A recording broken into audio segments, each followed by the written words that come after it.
I started playing guitar when I was like 9 years old, and I kind of was on and off with it for the next few years. I was really on and off with it until around 2015, where I decided to get serious and I really started to play and teach myself. In fact, one of the first solos I learned was the one that I played right before this. My biggest inspiration is Metallica's Kirk Hammett, and this was one of his guitars. Not one that he personally owned, but it's one of his designs. The Ouija board one. Basically in the 90s, early 90s, the company ESP made him a Ouija board guitar, and he loved it. And they made more, and around the 90s I remember that you were able to order this design. You were able to buy it and you were able to order it. Problem is, Hasbro came down on them and told them they had to cease production of it because of the fact that Hasbro owns the Ouija board design. So basically this came out in 2009, and they only this was I think the last major release of the one in black.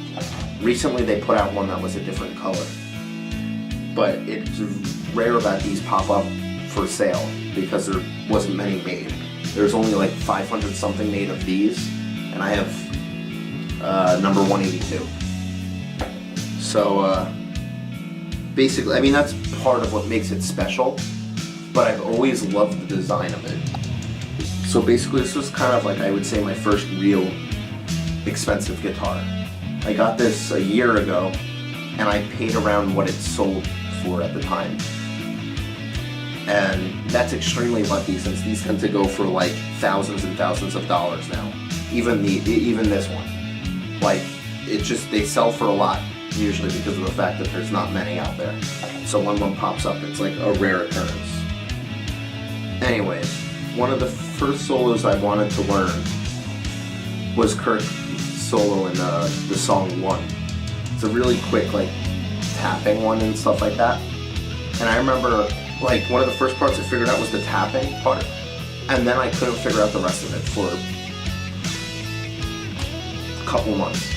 By the summer I had a rough idea of it, and then I just kept improving on it, and as of now I have it down pat. But it was I had the skeleton of it, and then I would hone in on certain parts and figure out how to play this part or that part. And I was really proud of that when I was able to play that one. So here's one.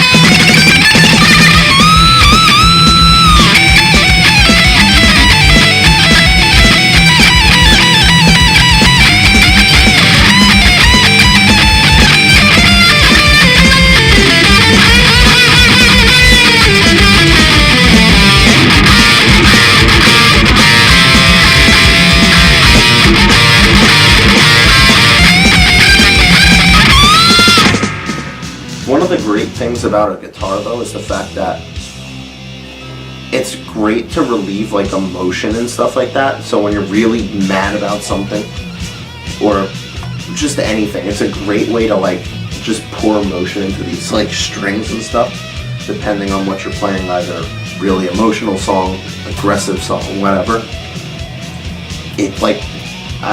I'm really heavy with my picking hand. I really dig in on the strings and stuff with it. So it needs to take my abuse from my pick hand. However, besides being influenced heavily by Kirk, lately I've been trying to, I've been studying watching a lot of Jimmy Page, listening to a lot of Zeppelin, trying to learn some of the stuff he did. Specifically, I know Kirk likes to use the bluesy type of scales and stuff for solos, but Jimmy Page, a lot of his were kind of like that. Specifically, Stairway to Heaven, the solo was specifically in a blues type of scale.